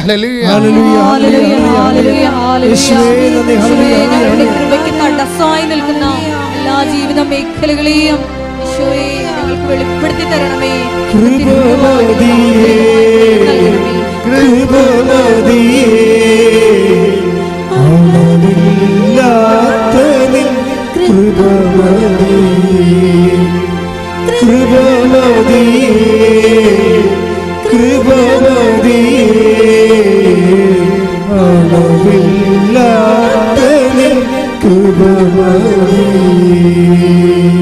അപ്പൊ എല്ലാവരും ഈ അനുഗ്രഹത്തിന് വേണ്ടി, ജോലിക്ക് വേണ്ടി, വീടിന് വേണ്ടി, വിവാഹത്തിന് വേണ്ടി, മക്കൾക്ക് വേണ്ടി എല്ലാം ഉടമ്പടി ചെയ്യുമ്പോൾ നിങ്ങൾ അൾട്ടിമേറ്റ് എയിം എന്താണ്? ഈ ജോജിയെ പോലെ ഒരാളായി മാറുക. നിങ്ങൾക്ക് ജോലിയുണ്ട്, ഭർത്താവിന് ജോലിയുണ്ട്, ഭാര്യയ്ക്ക് ജോലിയുണ്ട്, മക്കൾക്ക് ജോലിയുണ്ട്, മരുമക്കൾക്ക് ജോലിയുണ്ട്. ഒന്നിനും കുറവില്ലാത്ത മേൽത്തരം വീട്, മേൽത്തരം വാഹനം, മേൽത്തരം ജീവിതം. ഇത്രയും മേൽത്തരം ജീവിതമാണെങ്കിൽ ഈ മനുഷ്യൻ്റെ ഉള്ളിൽ ഇപ്പോഴും ഒരു ചെറിയ ഒരു എന്താണ് ഈ ഇൻഗാസൊക്കെ, ഈ എസ്കിമോയൊക്കെ താമസിക്കുന്ന സ്ഥലത്ത് അവർ മഞ്ഞിൻ്റെ അകത്ത് ഉള്ള വീട്ടിൻ്റെ അകത്തൊരു ചെറിയൊരു വിളക്ക് കത്തിച്ച് വെക്കും, ഈൽ വിളക്കുകൾ. അതുപോലെ ഒരു വിളക്ക് ഈ മനുഷ്യൻ്റെ ഉള്ളിലുണ്ട്. പണ്ട് എവിടെയോ കുടുംബത്തിൽ ജീവിച്ച കാലത്ത് കിട്ടിയ ഇത്തിരി വിശ്വാസം, അതൊരു ഈൽ വിളക്ക് പോലെ ഇതിൻ്റെ അകത്ത് കത്തുകയാണ് ഈ മനുഷ്യൻ്റെ ജീവിതത്തിലെ. ദൈവത്തിൻ്റെ ഒരു കൈവെപ്പ് പോലെ ഈ മനുഷ്യൻ്റെ ഉള്ളിൽ വിശ്വാസം. അങ്ങനെ പറഞ്ഞാൽ ഞാനിപ്പോഴും പള്ളിയിൽ പോകുന്നുണ്ട്. അത് നാട്ടുകാരെ ബോധിപ്പിക്കാൻ വേണ്ടിയാണ്. ഞാൻ ദൈവത്തോട് അടുപ്പമുള്ള ആളാണെന്നും പിന്നെ വീട്ടുകാരെ കൊണ്ട് തലയിടിപ്പിക്കാതിരിക്കാൻ വേണ്ടി ഞാൻ ആൾക്കാരെ കാണിക്കാൻ വേണ്ടി പള്ളിയിൽ പോകുന്നുണ്ട്, കുർബാന സ്വീകരിക്കുന്നുണ്ട്. കർത്താവ് എൻ്റെ അടുത്ത് വരുന്നുണ്ടോ ഇല്ലയോ, ദാറ്റ് ഈസ് ഡിഫറെൻറ്റ് തിങ്. ആ മനുഷ്യൻ്റെ സാക്ഷി നല്ല രസമാണ് കേൾക്കാൻ. ഞാൻ ഇപ്പോഴും കുർബാന സ്വീകരിക്കുന്നുണ്ട്, ഞാൻ ദേവാലയത്തിൽ പോകുന്നുണ്ട്. ഞാൻ കുർബാന സ്വീകരിക്കുമ്പോൾ ഈശോ എൻ്റെ അടുത്ത് വരുന്നുണ്ടോ ഇല്ലയോ, ദാറ്റ്സ് എ ഡിഫറെൻറ്റ് കേസ്. വന്നാലും ഇല്ലെങ്കിലും എനിക്ക് പ്രശ്നമില്ല. കാര്യം എനിക്ക് ജീവിതത്തിൽ പ്രശ്നമൊന്നുമില്ലല്ലോ. ജോലിയുണ്ട്, വീടുണ്ട്, വിവാഹമുണ്ട്, ആരോഗ്യമുണ്ട്, സന്തോഷമുണ്ട്. ഞാൻ ഇത്തിരി ഡ്രിങ്ക്സ് കൊടുക്കുന്നുണ്ട്, ഇപ്പോൾ കുഴപ്പമില്ല. ഞാൻ ക്ലബ്ബിൽ പോകുന്നുണ്ട്. UK-യിലാണെങ്കിൽ ഇതിനൊന്നും കുഴപ്പമില്ല. ആരോടും ചോദിക്കത്തില്ല, എവിടെയും പോകാം, ആർക്കെവിടെയും ജീവിക്കാം. ഒരു സന്തോഷത്തിലാണ് ഞാൻ. ഈ ഭൂമി തരുന്ന ഒരു മനുഷ്യന് കൊടുക്കാവുന്ന മാക്സിമം സന്തോഷം അനുഭവം ജീവിക്കുന്നൊരു മനുഷ്യൻ പറയുകയാണ്, ഞാനിപ്പോൾ കുർബാന സ്വീകരിക്കുന്നുണ്ട്. അത് കാര്യം ഞാൻ ഇങ്ങനെ ഒരു ആചാരാനുഷ്ഠാനത്തിൽ ജീവിച്ച് പോകുന്ന കാരണം ആ പാരമ്പര്യം കളയേണ്ടെന്ന് വിചാരിച്ചുകൊണ്ട് ഞാൻ കുർബാന സ്വീകരിക്കുന്നുണ്ട്.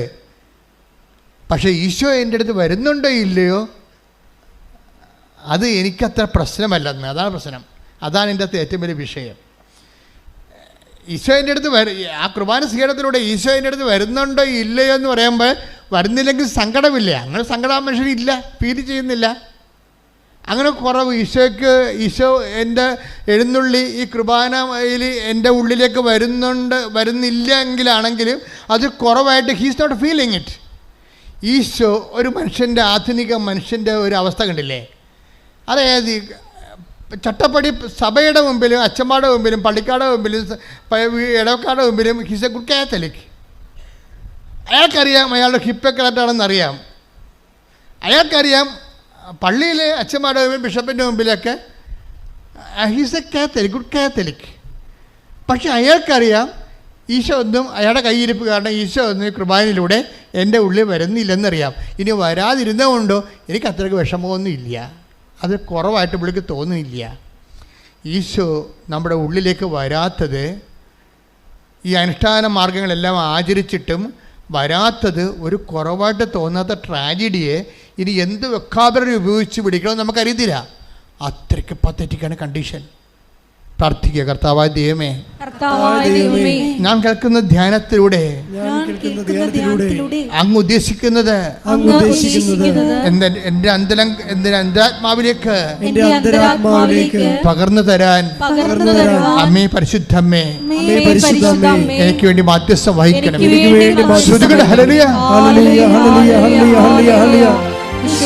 നഷ്ടപ്പെടുമ്പോൾ ഞങ്ങൾക്ക് വെളിപ്പെടുത്തി തരണമേ.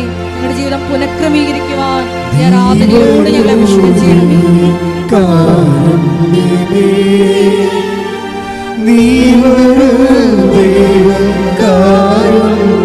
ദൈവസ്നേഹത്തിന് വേണ്ടി പ്രാർത്ഥിക്കട്ടെ. ജീവിതം നിന്റെ കാരുണ്യമേ,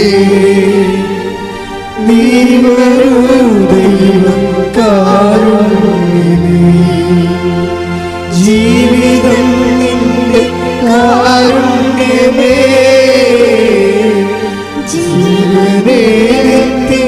കാരുണ്യമേ, ജീവിതം നിന്റെ കാരുണ്യമേ, ജീവനേ നിത്യ കാരുണ്യമേ. സന്തോഷത്തിലൊന്ന് പാടിക്കേ, ദൈവസ്നേഹത്തോടെ പാടിക്കേ. ജീവിതം നിന്റെ കാരുണ്യമേ, ജീവനേ നിത്യ കാരുണ്യമേ. പരിശുദ്ധ പരമ ദിവ്യകാരുണ്യത്തിന് ആരാധനയും സ്തുതിയും പുകഴ്ചയും ഉണ്ടായിരിക്കട്ടെ. അപ്പോൾ ഈ പെട്ടെന്ന് ഇതെല്ലാം ഒരു കുറവുമില്ലാത്തൊരു മനുഷ്യന് ഒരു സുപ്രഭാതത്തിൽ മൂത്രത്തിൽ കുറവ് വന്നു. അതാണ് ഒരു സ്റ്റോറി പോണ കണ്ടല്ലോ, സ്റ്റോറിയുടെ പോയി കണ്ടത്. നല്ലൊരു ഒരു പ്രോസ്പെറസ് ആയിട്ട് മുന്നോട്ട് പോകുന്ന സ്റ്റോറി പെട്ടെന്ന് ഇങ്ങനെ ബെൻഡാണെന്ന് നോക്കിയേ. ഒരു കുറവുകളും ഇല്ലാത്തൊരു മനുഷ്യന് ഒരു സുപ്രഭാതത്തിൽ മൂത്രമൊഴിക്കുമ്പോൾ ഇത്തിരി കുറവ് വന്നു മൂത്രത്തിൽ. അപ്പം അതെന്താണെന്ന് നോക്കാൻ വേണ്ടി അദ്ദേഹം ഡോക്ടറിൻ്റെ അടുത്ത് ചെന്ന് അതെന്താണെന്ന് നോക്കിക്കഴിഞ്ഞപ്പോൾ അത് പോസ്ട്രേറ്റിൻ്റെ എന്തോ ഒരു സിസ്റ്റാണ്, അത് ക്യാൻസറസ് ആയിട്ട് ഡെവലപ്പ് ചെയ്യുകയാണ്. ഈ മനുഷ്യൻ അങ്ങ് ഉരുകിപ്പോയി. ഓക്കെ, ഒരു മനുഷ്യൻ പെട്ടെന്ന് ഉരുകണ കണ്ടില്ലേ, കല്ല് ഉരുകണ പോലെ ഇങ്ങനെ ഉരുകുകയാണ്. ഇനി എന്താണ്, ഇനി എൻ്റെ ദിവസങ്ങൾ ഇനി എത്രയാണ്? ഇങ്ങനെ പല ചിന്തകൾ കൊണ്ട് ഇത്രയും നാൾ ഞാൻ സമ്പാദിച്ചത് ഇനി എന്ത് ചെയ്യാനാണ്? ഇനി ആരുപയോഗിച്ചാലും ഞാൻ ഈ ലോകത്തുനിന്ന് പിരിയുകയല്ലേ? ഇങ്ങനെ പല പല ചിന്തകൾ പുള്ളിയുടെ ലൈഫ് തന്നെ ഇങ്ങനെ റെഡ്യൂസ് ഇൻറ്റു സീറോ, മൈനസിലേക്ക് കൊണ്ടുവരികയാണ്. അപ്പോൾ ഇനി എന്താണ് ഒരു മാർഗം അറിയാതെ ഇങ്ങനെ പുള്ളി ചിന്തിക്കുമ്പോൾ പുള്ളി വൈഫ് എൻ്റെ അനിയത്തി നാട്ടിൽ വന്നപ്പോൾ ഉടമ്പടി എടുത്ത്, വൈഫിൻ്റെ അനിയത്തി നാട്ടിൽ വന്നപ്പോൾ ഉടമ്പടി എടുത്ത് തിരിച്ചു വന്നപ്പോൾ പറഞ്ഞ്, ചേട്ടനോടവൻ ചേട്ടായി ഇത് ഞാൻ നാട്ടിൽ പോയപ്പോൾ ചേർത്തല പള്ളിയിൽ പോയി, ചേർത്തല പള്ളിയാണ് പാലക്കാട്, ചേർത്തല പള്ളിയിൽ പോയി മാതാവിൻ്റെ ഉടമ്പടി എടുത്താണ്. ചേട്ടായി ഈ പ്രാർത്ഥന മാത്രം പ്രാർത്ഥിച്ചാൽ മതി, ചേട്ടായി രക്ഷപ്പെടുമെന്ന് പറഞ്ഞ് ഒരു തിരിയും കൊടുത്ത്, ഒരു നീല തിരിയും കൊടുത്ത്, ഒരു പ്രത്യക്ഷിക്കുന്ന പ്രാർത്ഥനയും കൊടുത്ത്. പക്ഷേ ഈ പണ്ടുണ്ടായിരുന്നൊരു വിശ്വാസം ഉണ്ടല്ലോ അങ്ങേർക്ക്, അതിപ്പോൾ അങ്ങോട്ട് ആളി കത്താൻ തുടങ്ങി. പുള്ളിക്ക് ഭയങ്കര സങ്കടമായി. ദൈവമേ, നിന്നെ ഞാൻ മറന്ന് കുറേ നാൾ ജീവിച്ചില്ലേ, എല്ലാം നീയാണ് തന്നത്, പക്ഷേ നിന്നെപ്പോലും ഞാൻ മറക്കുന്ന, നീ പോലും കുർബാനയിൽ എഴുന്നള്ളി എൻ്റെ ഉള്ളിലോട്ട് വന്നിട്ട് അത് വരത്തില്ലെന്ന്, കുർബാന മാത്രമാണ് വരണത്, ആ ഓസ്തി അപ്പം മാത്രമാണ് ഞാൻ കഴിക്കണത്, നീ എൻ്റെ കൂടെ വരുന്നില്ലെന്നൊക്കെ എനിക്കറിയാമായിരുന്നിട്ട് പോലും എനിക്കൊരു വിഷമം തോന്നാത്ത എത്രയോ ദിവസങ്ങളുണ്ടായിട്ടുണ്ട്. ഇപ്പോൾ ഞാൻ എല്ലാത്തിനും കൂടി ഞാൻ വിഷമിക്കുകയാണ്. നിൻ്റെ മുമ്പിൽ നിൽക്കാൻ പോലും എനിക്ക് നാണം തോന്നണേ, എന്നെ നീ ആ അന്ത്യനിമിഷം കൈവിട്ട് കളയരുത് എന്നൊക്കെ പറഞ്ഞിട്ട് ഈ മനുഷ്യൻ ഈ പ്രത്യക്ഷീകരണ പ്രാർത്ഥന ചൊല്ലും. രാത്രിയും പകലും ഈ പ്രത്യക്ഷീകരണ പ്രാർത്ഥന ചൊല്ലും. കാര്യം അത് അങ്ങേര് സ്വന്തമായിട്ട് ചെല്ലണ ദൈവം അങ്ങ് രക്ഷപ്പെടുത്താൻ വേണ്ടി ഇത് ചൊല്ലി അഭിഷേകം പ്രാപിക്കാൻ ഒരു പ്രത്യേക ആകർഷണം പുള്ളിക്ക് കൊടുത്ത്, ഇത് കിട്ടിയ സമയത്ത് തൊട്ട് ഈ പ്രത്യക്ഷീകരണ പ്രാർത്ഥന ചൊല്ലി പുള്ളി അത് ഇപ്പോൾ ഒത്തിരി പേരില്ലേ പ്രത്യക്ഷീകരണ പ്രാർത്ഥന കാണാൻ പഠിച്ചിരിക്കുന്നവർ, എന്തുമാത്രം പേരുണ്ട്. അവർക്ക് എന്തെങ്കിലും സങ്കടം വന്ന അപ്പം പ്രത്യക്ഷീകരണ പ്രാർത്ഥന പെട്ടെന്ന് നാവിൽ നിങ്ങൾ പ്രത്യക്ഷീകരണ പ്രാർത്ഥന വന്നുകൊണ്ടിരിക്കുക. കാരണം നിങ്ങൾക്കറിയാമല്ലോ, എന്ത് സംഭവമായാലും ഉടമ്പടി ഈ ലോകത്തെ ഏറ്റവും വലിയ ദൈവിക പദ്ധതിയാണെങ്കിലും അതിൻ്റെ ഇന്ധനമെന്ന് പറയുന്നത് പ്രത്യക്ഷീകരണമാണ്. അതിൻ്റെ ഇന്ധനം പ്രത്യക്ഷീകരണം. മാതാവിൻ്റെ പ്രത്യക്ഷീകരണത്തെ സഭ ഏറ്റെടുക്കാനും മാതാവിൻ്റെ പ്രത്യക്ഷീകരണം ലോകത്തെ അനുഗ്രഹമാക്കി മാറ്റാൻ വേണ്ടി ദൈവത്തിൻ്റെ പദ്ധതിയായിട്ടാണ് ഉടമ്പടി വരണത്. പക്ഷെ അതിൻ്റെ ബേസ്മെൻ്റ് എന്താണ്? പ്രത്യക്ഷീകരണമാണ്. ആ പ്രത്യക്ഷീകരണം വർക്കൗട്ട് ചെയ്യണത് പ്രത്യക്ഷീകരണ പ്രാർത്ഥനയിലാണ് വർക്കൗട്ട് ചെയ്യണത്.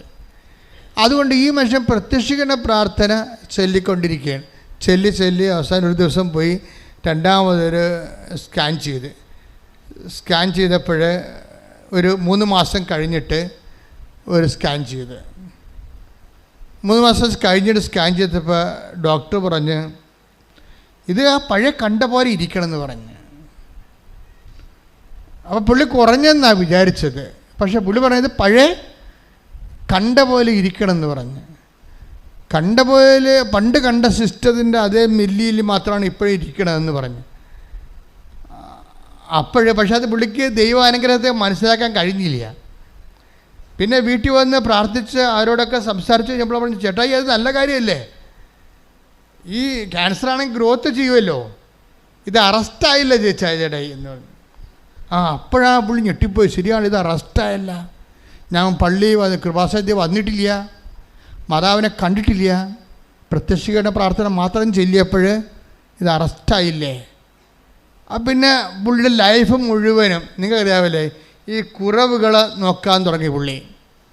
ജീവിതത്തിൽ അദ്ദേഹത്തിൻ്റെ കുറവുകൾ, ദൈവം ബാക്കിയെല്ലാം ഇങ്ങനെ നിറവല്ലേ, പക്ഷേ ദൈവം ഏതെല്ലാം മേഖലകളിലില്ല എന്നുള്ള കുറവുകളെക്കുറിച്ച് പുള്ളി ചിന്തിക്കാനും ലൈഫ് ദാനധർമ്മത്തിലൂടെയും അതുപോലെ തന്നെ മറ്റുള്ളവരോട് ദേഷ്യമില്ലാതെ സ്നേഹത്തോടെ പെരുമാറി, ക്ഷമയോടെ പെരുമാറി, ചില ആൾക്കാരോട് മിണ്ടത്തേ ഇല്ലായിരുന്നു, അവരോടൊക്കെ അനുരഞ്ജനപ്പെടാൻ തുടങ്ങി.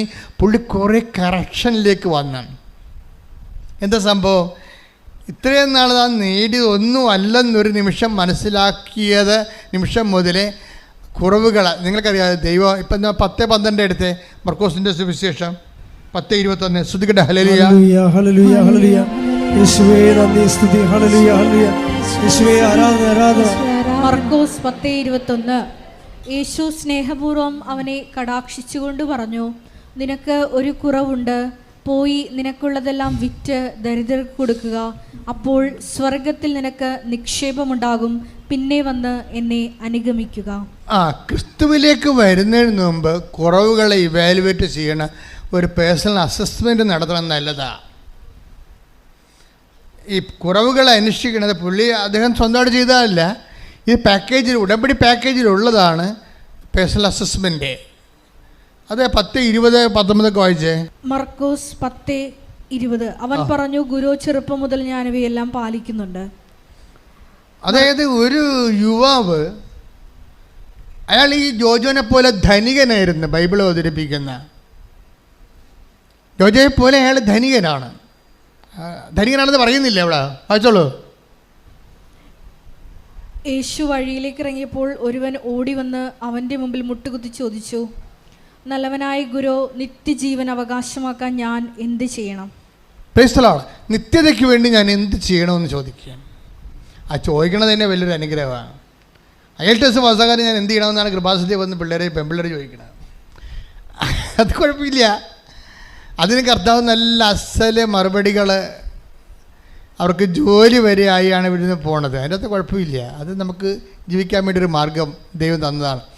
പക്ഷേ ദൈവത്തോട് എപ്പോഴെങ്കിലും നിത്യജീവൻ പ്രാപിക്കാൻ എന്ത് ചെയ്യണമെന്ന് ചോദിക്കണത് നല്ലതാണെന്നല്ല, നിങ്ങളുടെ ഒരു പരിധി കഴിഞ്ഞാൽ നിങ്ങൾക്ക് ദൈവമായിട്ട് മുന്നോട്ട് പോകാൻ പറ്റത്തില്ല.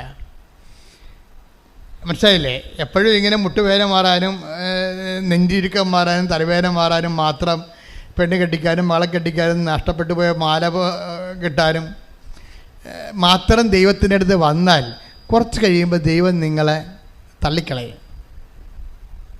കാര്യം ഈ പണ്ടാരത്തിന് ഇത് മാത്രമേ അറിയാൻ പാടുള്ളൂ, ദൈവത്തെക്കുറിച്ചൊന്നും അറിയത്തില്ല. ഭൂമിയിലുള്ള വയറ്റിപ്പഴപ്പിന് വേണ്ടി മാത്രം ദൈവത്തെ ദുരുപയോഗിക്കുന്ന ഒരു അസത്താണ് നീ എന്ന് പറഞ്ഞുകൊണ്ട് നിന്നെ റിജക്റ്റ് ചെയ്യും ദൈവം. അപ്പോൾ ഇടയ്ക്കൊരു ചോദ്യം ദൈവത്തോട് ചോദിക്കുന്നത് നല്ലതാണ്. എന്താ ചോദിക്കേണ്ടത്? 10:20 എന്താ ചോദിച്ചിരിക്കണത്? മർക്കോസ് 10:20 എന്താ? മർക്കോസ് 10:17 നല്ലവനായ ഗുരു, നിത്യജീവൻ അവകാശമാക്കാൻ ഞാൻ എന്ത് ചെയ്യണം? യേശു അവനോട് ചോദിച്ചു, എന്തുകൊണ്ടാണ് നീ എന്നെ നല്ലവൻ എന്ന് വിളിക്കുന്നത്? അതായത് നിത്യജീവൻ അവകാശമാക്കാൻ നിങ്ങൾ എന്ത് ചോദിച്ചാലും ദൈവത്തോട് ചോദിക്കുമ്പോൾ എപ്പോഴെങ്കിലും നിത്യജീവനെക്കുറിച്ച് നിങ്ങൾ ഗുരുതരമായി ചോദ്യം ഉന്നയിക്കണം. കാര്യം എന്താണ്? ദൈവത്തിൽ നിന്ന് ചോദിക്കുന്നത് തന്നെ ദൈവത്തോട്. ഇപ്പം നിങ്ങൾ പലരും ചോദിക്കുന്ന പല കാര്യങ്ങളും ദൈവത്തോട് തന്നെ ചോദിക്കേണ്ട കാര്യമല്ല. പല കാര്യങ്ങളും നിങ്ങളിപ്പോൾ ചോദിക്കണതെല്ലാം ദൈവത്തോട് തന്നെ ചോദിക്കേണ്ട കാര്യങ്ങളല്ല. പക്ഷെ ഗതികെട്ട് വരുമ്പോഴാണ് നമ്മൾ ദൈവത്തോട് ആ വിഷയം ചോദിക്കേണ്ടി വരണത്. പക്ഷെ ദൈവത്തോട് ചോദിക്കേണ്ട ചോദ്യങ്ങളിൽ ഒന്നാമത്തെ സ്ഥാനം എന്തിനാണ് ഉള്ളത്?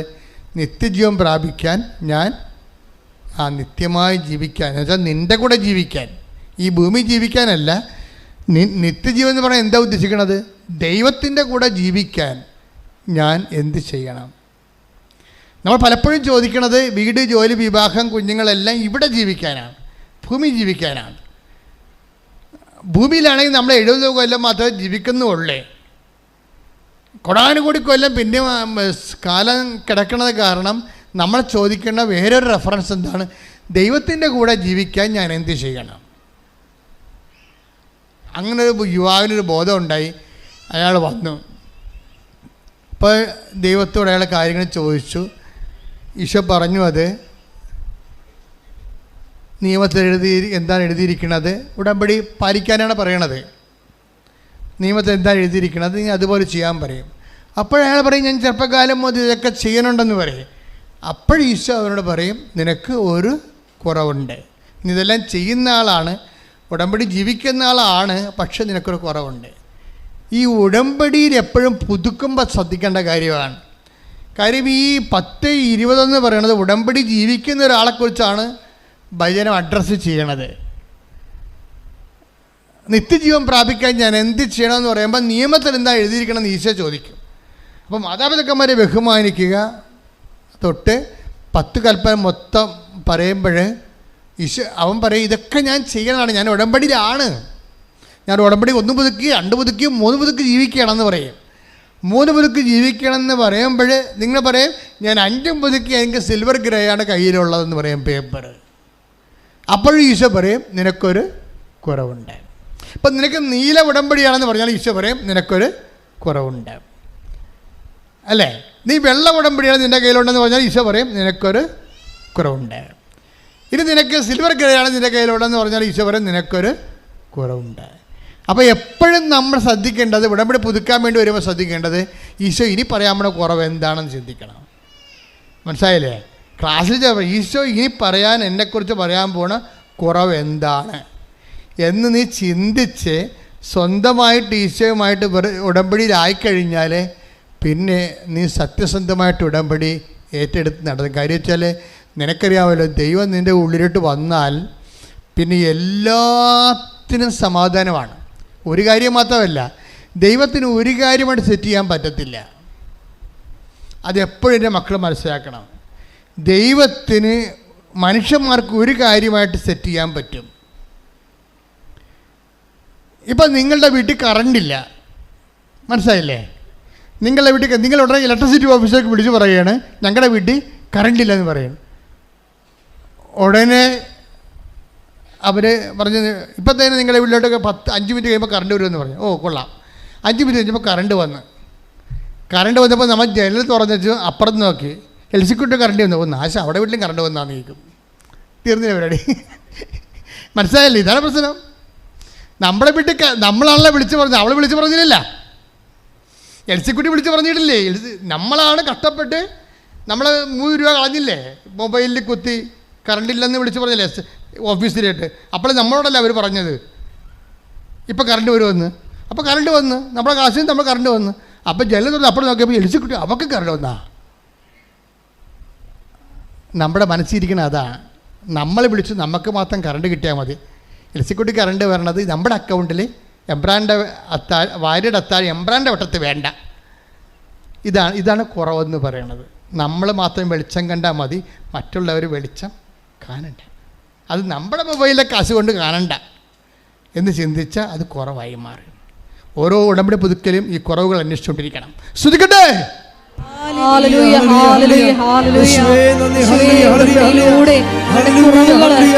വെളിപ്പെടുത്തരുന്ന നന്ദി പറയുന്നു. ഹല്ലേലൂയ, ഹല്ലേലൂയ. യേശുവേ നന്ദി, യേശുവേ ആരാധന. ഹല്ലേലൂയ. സമയം സമാഗതമാ സകലരും അനുഭവിക്കും.